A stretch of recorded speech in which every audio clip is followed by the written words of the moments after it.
Dans le Saint-Coran, Allah nous parle de nombreux prophètes. Mais avez-vous déjà entendu parler d'un homme qui n'était pas prophète, et pourtant un chapitre entier du Coran porte son nom en son honneur? Un homme dont la sagesse était si profonde que ses paroles ont été préservées à jamais. Qui était cet homme, et quel était le secret de son incroyable sagesse? Mes chers frères et sœurs, parmi les grands et estimés sages mentionnés dans l'histoire, l'un d'eux est Hazrat Luqman, rahmatullah alayh. Dans la vidéo d'aujourd'hui, nous vous parlerons de Hazrat Luqman, que la paix et les bénédictions d'Allah soient sur lui, des raisons pour lesquelles il a reçu la connaissance et la sagesse, et nous partagerons avec vous plusieurs anecdotes poignantes tirées de sa vie. Avant de poursuivre, nous vous demandons de ne pas la sauter et de la regarder jusqu'au bout. Chers téléspectateurs, il existe un hadith du prophète, que la paix et les bénédictions d'Allah soient sur lui, concernant Hazrat Luqman. En vérité, Luqman n'était pas un prophète, mais un serviteur profondément réfléchi. Il était d'une grande certitude et d'une grande foi. Il aimait Allah, et Allah l'aimait aussi. Et Allah l'a béni du don de la sagesse, Hazrat. Luqman était de ceux qui ont vécu longtemps. Son âge a été estimé entre 200 et 560 ans, et même entre 1000 et 3500 ans. Il habitait le village de Noba, en Afrique, d'où son teint mat. Ses lèvres étaient épaisses et ses pieds larges. Il fut longtemps esclave d'un riche homme des enfants d'Israël, nommé Caïn bin Hijr. Mais son maître le libéra grâce à sa sagesse. Le célèbre historien Massoudi écrit que Luqman résidait dans le village de Noba, en Afrique. Son maître s'appelait Caïn bin Hassar, Hazrat Luqman. Allah est venu au monde la 10e année du règne de Hazrat Daoud. C'était un serviteur vertueux. Allah l'a béni du don de la sagesse. Il vécut une longue vie et parcourut le monde. Sagesse et perspicacité se manifestèrent constamment en lui. Il demeura en vie jusqu'à l'époque de Hazrat Yunus. Chers téléspectateurs, les sages paroles de Hakim Luqman sont citées dans le Saint-Coran, afin que les gens puissent en bénéficier jusqu'au jour du jugement et améliorer leur vie. Vous entendez parler de Hakim Luqman depuis votre enfance, car Allah a révélé une sourate du Saint-Coran en son nom, qui sera récitée jusqu'au jour du jugement, Inch'Allah. Mais très peu de gens savent qui était Hazrat Hakim Luqman. Allah n'a rien mentionné de sa lignée dans ses paroles. En revanche, il a mentionné ses paroles sages. Cependant, l'histoire ancienne atteste que son nom était présent en Arabie. Cependant, sa personnalité et sa lignée font l'objet de désaccords. Selon un récit, il était le neveu ou le cousin de Hazrat Ayoub. Un autre suggère qu'il était contemporain de Hazrat Daoud. La plupart des historiens estiment qu'Hakim Luqman était d'origine africaine et qu'il est arrivé en Arabie comme esclave. La majorité des érudits s'accordent à dire qu'Hakim Luqman n'était pas un prophète. Il n'a pas non plus reçu de révélation, car rien dans le Coran ou les hadiths ne suggère qu'Hakim Luqman était un prophète ou un messager. En bref, Allah n'a pas accordé la prophétie à Hakim Luqman. Cependant, il lui a accordé une grande sagesse et une grande perspicacité. Il est rapporté dans les récits qu'il n'était pas beau, ni en apparence, ni en forme. Comme le célèbre tabi'i, Hazrat Saïd bin Musayyib, l'a dit à un abyssin. Ne sois pas triste d'être un abyssin noir, car parmi les Abyssiniens se trouvaient 3 des meilleurs hommes du monde. Ce récit démontre qu'il appartenait à la race abyssinienne. Malgré les divergences sur la vie et l'époque de Hakim Luqman, le monde entier le reconnaît comme une personnalité célèbre. Plusieurs poètes de la période Jahiliya l'ont également mentionné. Cependant, la plus grande preuve de sa sagesse et de sa perspicacité réside dans le fait qu'Allah a mentionné, dans la sourate Luqman, les précieux conseils prodigués par Hazrat Hakim Luqman, rahmatullah Allah à son fils. Ces paroles sages ont été citées par Allah dans le Coran afin que les gens puissent en bénéficier jusqu'au jour du jugement, améliorer leur vie et instaurer une société vertueuse. Chers téléspectateurs, un hadith rapporte que Hazrat Luqman a dit à son fils « Ô mon fils, j'ai servi 400 prophètes. J'ai retenu 4 choses de leurs paroles. Quand tu es en prière, protège ton cœur. À table, protégez votre gorge, c'est-à-dire évitez les aliments interdits. Chez quelqu'un d'autre, protégez vos yeux, c'est-à-dire abstenez-vous de regarder quelqu'un d'autre. et en compagnie d'autres personnes, protégez votre langue. On raconte que Hazrat Luqman rahmatullah alayh passa la majeure partie de sa vie au Moyen-Orient, notamment en Palestine, à Jérusalem, et que sa tombe se trouve à Aïla, un port palestinien. Si Hazrat Luqman rahmatullah alayh, africain à la peau sombre et au physique peu attrayant, a atteint un tel niveau de sagesse, c'est uniquement grâce à la beauté de son âme et à la pureté de son cœur. C'est pourquoi on raconte que quelqu'un demanda à Hazrat Luqman: « N'étais-tu pas celui qui faisait paître les moutons et les chèvres avec nous ?» Hazrat Luqman répondit: « Oui, c'est vrai. » L'homme lui demanda: « Dis-moi, d'où tiens-tu ce savoir et cette sagesse? Tu n'as étudié dans aucune école. » Hazrat Luqman répondit: « J'ai acquis cette sagesse par la volonté d'Allah, en remplissant mes dépôts, en disant la vérité et en renonçant aux choses futiles. » Les 10 conseils de Hazrat Luqman, rahmatullah alayh, à son fils, mentionnés dans 5 versets du Coran, constituent un recueil de croyances, de valeurs morales et de savoir-vivre, et sont présents dans la sourate Luqman du Saint-Coran. Ô mon fils, n'associe rien à Allah. Assimiler à Allah est une grande injustice. Ô mon fils, s'il existe une œuvre aussi lourde qu'un grain de moutarde, qu'elle soit dans un rocher, dans les cieux ou dans la terre, Allah la fera apparaître. Certes, Allah est subtil et parfaitement conscient. Ô mon fils, accomplis la salate, ordonne le convenable, interdis le blâmable, et sois patient face à ce qui t'atteint. Voilà, certes, des choses qui exigent de la détermination. Et ne tourne pas la joue vers les gens avec mépris, et ne parcours pas la terre avec allégresse. Allah n'aime pas l'orgueilleux. Sois modéré dans ton allure et baisse la voix. Le plus désagréable des sons est celui des ânes. D'après le messager d'Allah, un jour, Hazrat Luqman rahmatullah alayh faisait une sieste lorsqu'il entendit soudain une voix. « Ô Luqman, sais-tu qu'Allah t'a désigné calife et représentant sur terre, afin que tu juges les gens avec vérité ?» Hazrat Luqman rahmatullah alayh répondit: « Si mon Seigneur me donne le choix, j'accepterai la voie du bien et ne serai pas prêt à affronter cette grande épreuve. Mais s'il s'agit d'un ordre, alors je l'accepte de tout mon cœur et de toute mon âme. Car je sais que si tu me confies une telle responsabilité, tu m'aideras et me protégeras des erreurs. » L'ange dit: « Ô Luqman, pourquoi n'acceptes-tu pas la responsabilité de juger ?» Hakim Luqman répondit: « Car juger entre les gens est l'une des étapes les plus difficiles et les plus importantes, et les voix de l'oppression et de l'injustice s'élèvent contre elle de toutes parts. Si Allah protège une personne, alors elle mérite le salut. Et s'il s'égare, il s'écarte du chemin du paradis.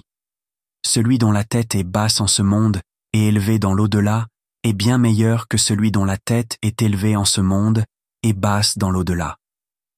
Quiconque préfère le monde présent à l'au-delà n'obtient ni le monde présent ni l'au-delà. Il perd les deux. » Les anges en furent stupéfaits. Belle logique de Hazrat Luqman. Après cette conversation, Hazrat Luqman sombra dans un profond sommeil. Allah illumina son cœur de la lumière de la sagesse. À son réveil, la sagesse coulait de sa bouche. Il aida Hazrat Daoud à résoudre des problèmes grâce à sa grande sagesse. Hazrat Daoud lui dit: « Ô Luqman, félicitations pour la sagesse qui t'a été accordée. Chers téléspectateurs, nous allons maintenant vous raconter quelques anecdotes de Hazrat Luqman, alayhi salam, riche d'enseignements et de conseils pour nous tous. Un homme riche et débauché était assis près d'une source et jouait. Ivre, il paria que le perdant boirait toute l'eau de la source ou remettrait sa femme, ses richesses et ses biens au gagnant. L'homme riche, amateur de jeux d'argent, perdit son pari.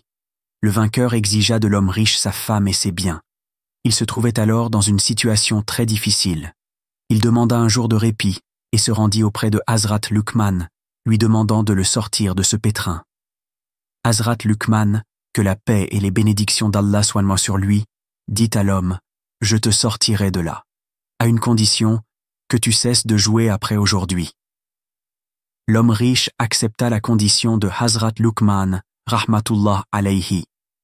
Hazrat Luqman rahmatullah alayhi lui dit: Quand le vainqueur viendra te voir et te demandera de boire toute l'eau de la source ou de lui remettre tous tes biens et ta femme, dis-lui ceci.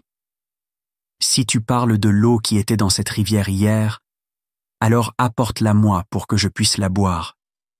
Et si tu parles de l'eau qui est présente maintenant, alors ferme l'embouchure de la source pour que je puisse boire l'eau restante. Et si tu parles de l'eau qui coulera dans cette rivière dans le futur, alors le futur n'est pas encore arrivé. Alors sois patient. L'homme riche présenta les mêmes exigences à celui qui avait gagné le pari. Mais il resta muet et sans réponse.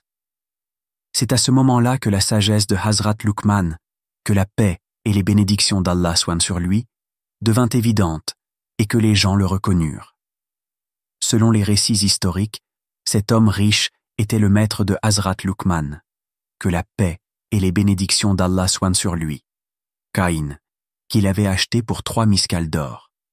Après cet incident, il libéra Hazrat Luqman.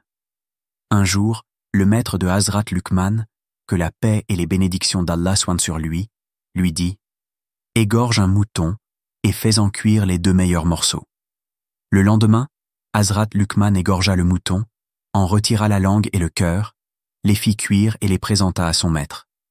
Le lendemain, le maître dit de nouveau « Cuisez les 2 pires parties du mouton et apportez-les. » Hazrat Luqman cuisina de nouveau la langue et le cœur et les présenta au maître. Le maître demanda « Je t'ai dit de cuire les 2 meilleures parties et tu as apporté la langue et le cœur.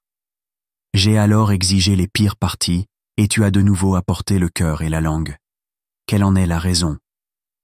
Hazrat Luqman, que la paix et les bénédictions d'Allah soient sur lui, a dit « Si ces 2 organes sont purs, ils sont les meilleurs, et s'ils sont impurs, ils sont les pires. » Un jour, le maître de Hazrat Luqman se rendit aux toilettes.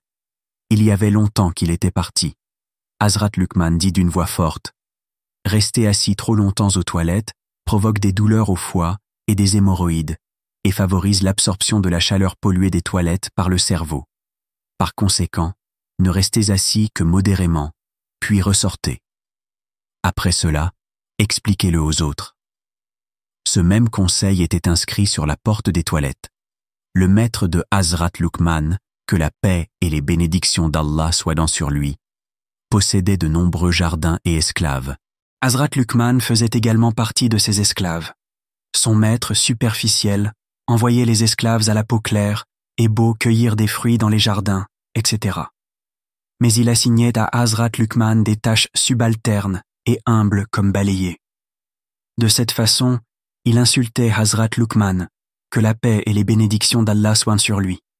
Bien qu'il fût supérieur à tous les esclaves par son caractère, sa conduite et ses connaissances, cette mauvaise attitude de son maître a conduit ses autres esclaves à le considérer comme inférieur et à ne pas apprécier sa valeur. En fait, il le dérangeait parfois. Un jour, le maître envoya les esclaves cueillir des fruits dans les jardins. Ils y allèrent et cueillirent diverses variétés de fruits. Mais profitant de l'absence du maître, ils mangèrent tous les fruits.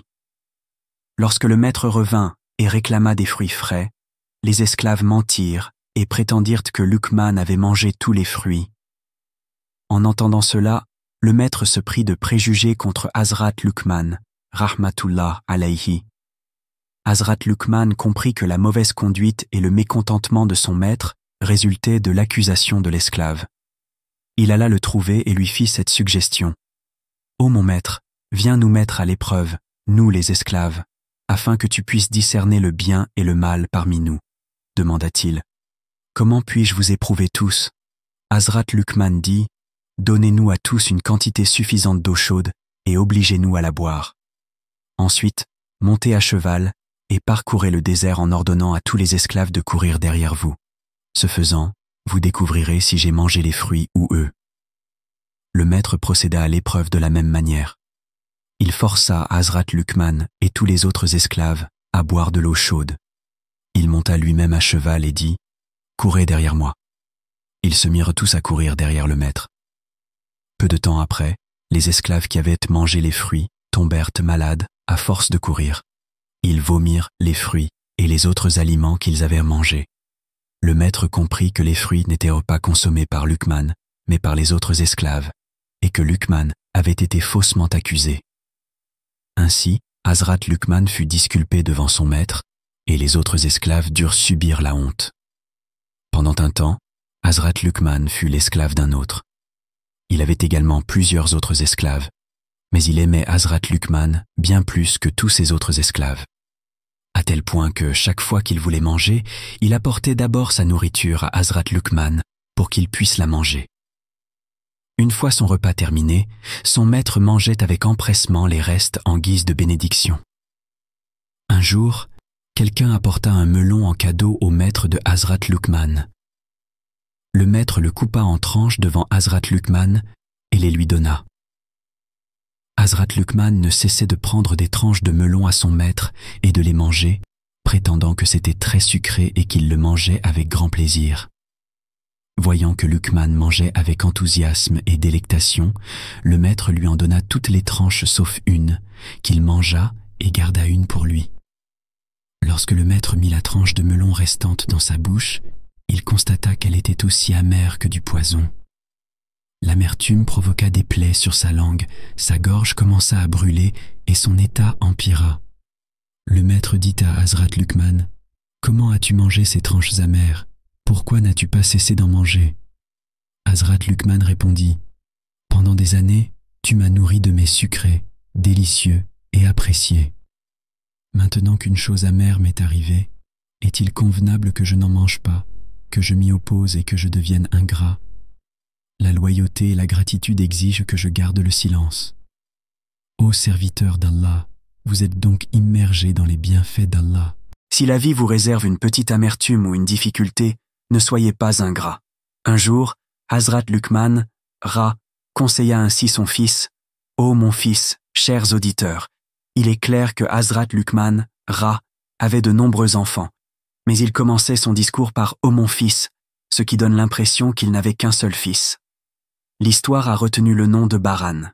Cependant, la méthode des orateurs expérimentés consiste à s'adresser aux aînés, à attirer l'attention des plus jeunes et à leur prodiguer conseils et remontrances. Il dit alors à son fils, « Ô mon fils, ne t'attache pas aux flatteries, aux éloges et aux adulations des gens, car une telle chose ne tombe pas entre les mains de quelqu'un, malgré tous ses efforts. » Le fils dit, « Je voudrais voir un exemple concret pour mieux comprendre le sujet. » Hazrat Luqman, Ra, dit, « Lève-toi et sortons de la maison pour que je puisse t'expliquer le sujet. » Hazrat Luqman, Ra et son fils quittèrent la maison. Ils avaient également un âne avec eux. Hazrat Luqman, Ra, le monta et son fils marchait derrière lui à pied. En chemin, ils croisèrent un groupe de personnes. Voyant cela, ils dirent, « Regardez ce vieil homme, il est cruel, lui qui monte lui-même un âne. Son fils, lui, arrive à pied. Vraiment, c'est faux. » Hazrat Luqman dit à son fils, « As-tu entendu ce qu'ils ont dit ?»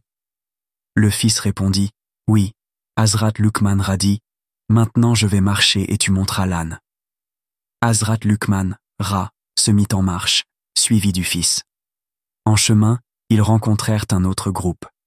Voyant cette scène, ils dirent, « Comme ils sont mauvais ces deux-là, père et fils.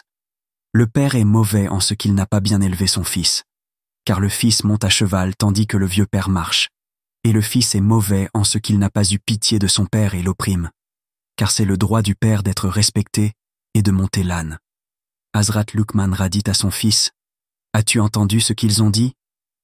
Le fils répondit, « Oui. » Hazrat Luqman dit, « Montons tous les deux. » Ils enfourchèrent l'âne et avancèrent. En chemin, ils croisèrent un groupe de personnes.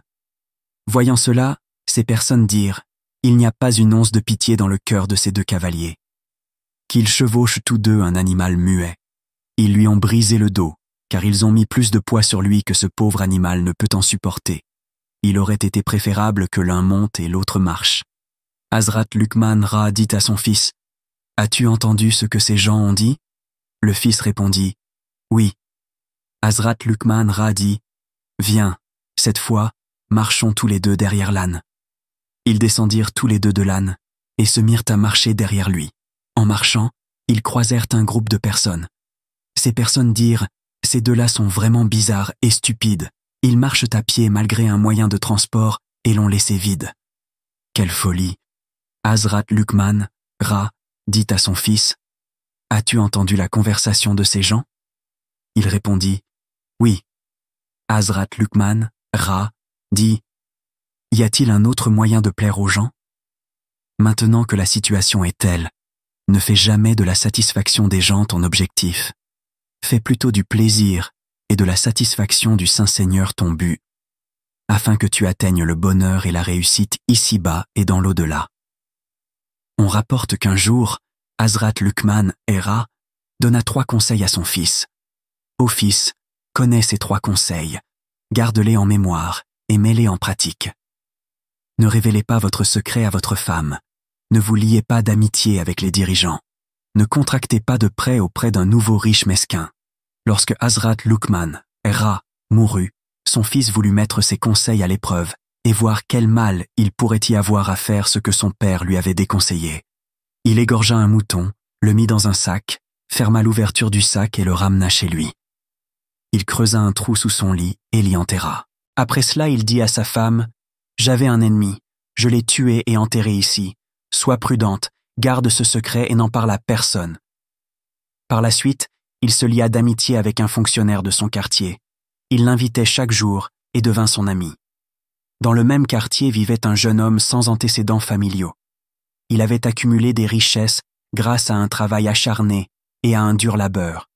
Il était récemment devenu riche et il était également fier de sa fortune. Le fils de Hazrat Luqman Ra lui emprunta quelques dirhams et les garda cachés chez lui. Les jours passèrent. Un jour, le fils de Hazrat Luqman Ra se disputa avec sa femme. Elle se mit à pleurer et à gémir, et cria d'une voix forte, « Ô misérable meurtrier, ô homme sanguinaire, tu as tué un innocent et tu l'as enterré dans la maison. Maintenant, tu veux me tuer aussi. » Sa voix parvint aux oreilles d'un fonctionnaire du quartier, devenu ami du fils de Luqman. Il se rendit immédiatement auprès du roi et lui raconta toute l'histoire. Le roi ordonna qu'on lui amène le meurtrier. Ce même fonctionnaire a dit, « Je l'attraperai et je l'amènerai. » Cet homme est venu chez le fils de Luqman et l'a traîné hors de la maison de manière très humiliante, oubliant toute amitié. Alors qu'il le traînait à la cour du roi, il l'a attrapé devant le peuple, dans une colère noire, et a dit, « S'il te tue en représailles pour le meurtre, mon argent sera perdu. Rends-moi donc immédiatement les dirhams que tu m'as pris. » Il a fait preuve d'une telle lâcheté et a insulté le fils de Hazrat Luqman. Malgré tout, les gens se sont rassemblés et ont emmené le fils de Hazrat Luqman à la cour du roi de manière très insultante. Lorsque le fils de Luqman se présenta devant le roi, la conversation entre eux fut à peu près la suivante. Le roi dit, « Tu es le fils de Luqman. Il n'était donc pas convenable que tu commettes un meurtre ou des violences. » Le fils de Luqman répondit, « Je n'ai versé aucun sang innocent et je n'ai tué personne. » Le fonctionnaire dit, « Il ment. Il a tué quelqu'un et enterré son corps dans sa maison. » Le fils de Luqman dit, « Je demande au roi d'ordonner à ces gens de présenter la personne assassinée. Elle est dans un sac que j'ai enterré à tel et tel endroit. » Le roi ordonna que le corps soit apporté. Les fonctionnaires du gouvernement arrivèrent à la maison du fils de Luqman. Sa femme lui indiqua l'endroit où il était enterré. Les gens creusèrent là-bas. Ils en sortirent un sac et l'apportèrent scellé devant le roi. Lorsqu'ils ouvrirent l'ouverture du sac, que virent-ils sinon la carcasse d'un mouton blanc qui avait été abattu? Les spectateurs furent surpris et déconcertés par ce spectacle. Le roi dit, « Ô fils de Luqman, pourquoi as-tu abattu un mouton et l'as-tu enterré? Explique-nous la raison. » Le fils de Luqman dit, « Mon père m'avait conseillé de ne pas révéler mon secret, même à ma femme, de ne pas faire d'un fonctionnaire mon ami, et de ne jamais emprunter à un nouvel enrichi. Je voulais tester les conseils de mon vénérable père.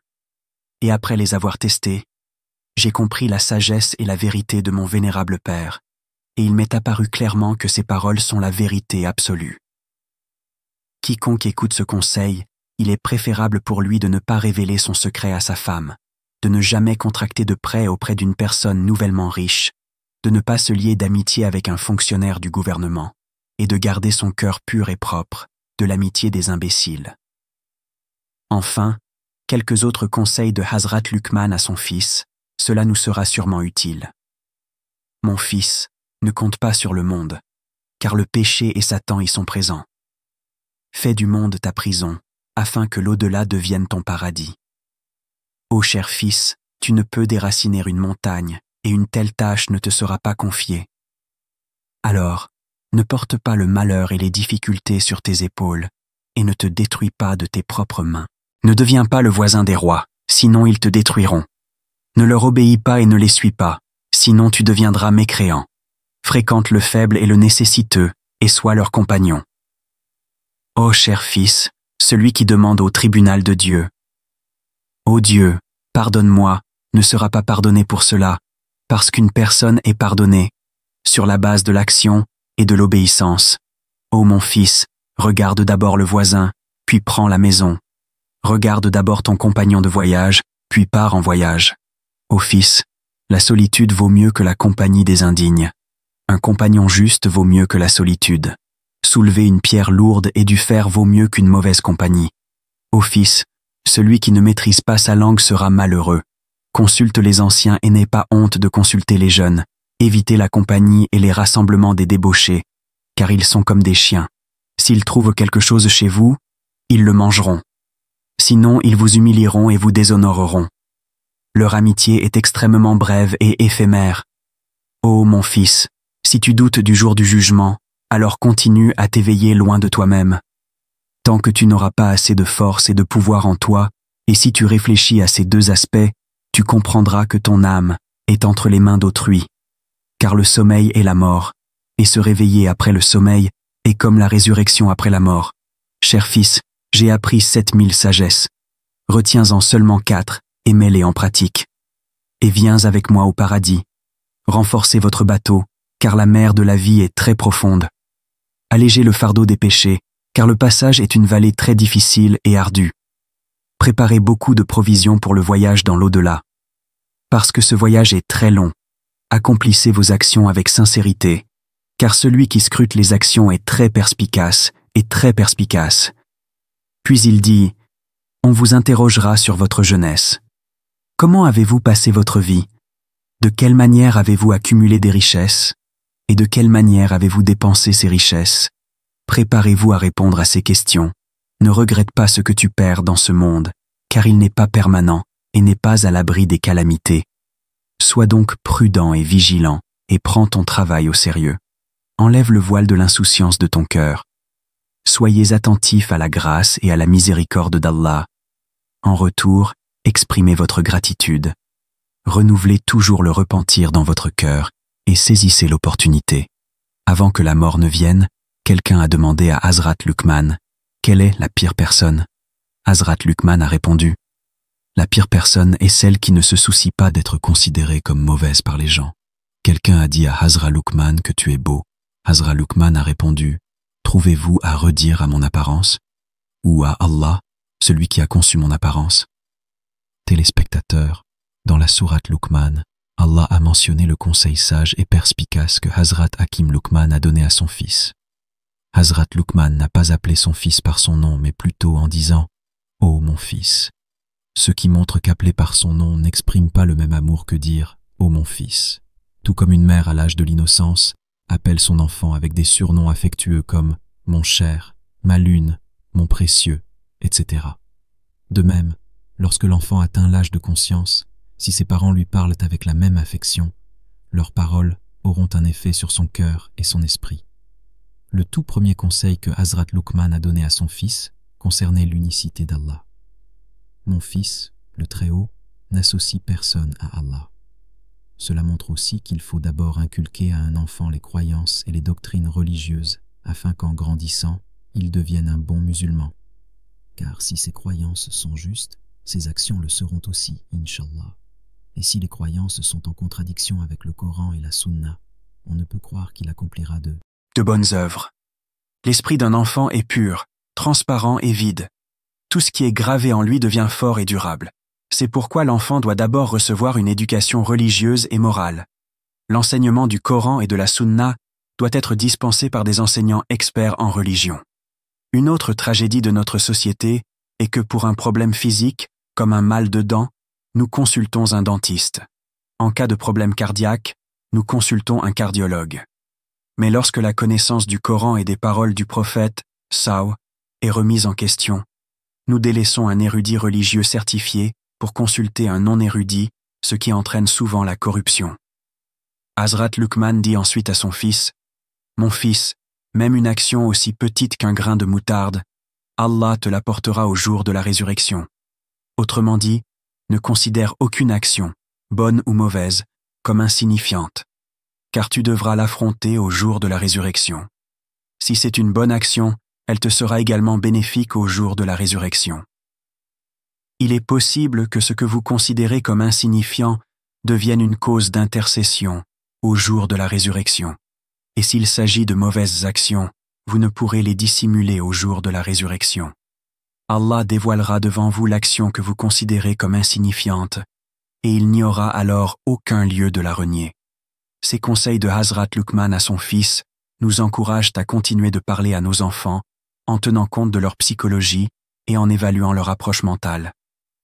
De nos jours, les parents doivent également dialoguer avec leurs enfants dans une atmosphère conviviale. Hazrat Anas, qui a accompagné le prophète Karim pendant 10 ans, affirme que durant ces 10 années, le prophète Pâques ne m'a jamais réprimandé. Hazrat Anas raconte un incident. Un jour, le prophète m'envoya faire une course. J'étais occupé à jouer avec des enfants. Malgré cela, il ne m'a pas réprimandé. Le prophète, Saw, a dit « Soyez doux avec vos enfants et donnez-leur la meilleure éducation. » Ce hadith démontre également que le prophète a ordonné à sa communauté d'offrir la meilleure éducation à ses enfants. Et si l'éducation des enfants est conforme aux principes de l'islam et à la voie du prophète, alors, Inch'Allah, leur avenir et celui de l'au-delà s'en trouveront améliorés. Chers téléspectateurs, en résumé, ces conseils nous invitent à toujours prendre soin des autres. Nous ne devons causer aucun tort à quiconque, qu'il soit musulman ou mécréant, que nous le connaissions ou non. Mais nous sommes négligents sur ces questions. Bien que ces questions concernent les droits d'autrui et portent atteinte à ces droits, les êtres humains peuvent détruire les grandes actions d'une personne. Par conséquent, nous devons suivre ces précieux conseils de Hakim Luqman Rahmatullah. Contribuer à une société meilleure et plus juste. Chers téléspectateurs, voici notre vidéo du jour. Nous espérons qu'elle vous a plu. Si vous avez aimé notre vidéo, abonnez-vous à notre chaîne et cliquez sur la cloche à côté pour recevoir rapidement nos prochaines vidéos informatives. Aimez également notre vidéo et donnez votre avis dans les commentaires. Vous pouvez également nous poser vos questions. S'il vous plaît, permettez-nous de partir jusqu'à la prochaine vidéo. Allah Hafiz.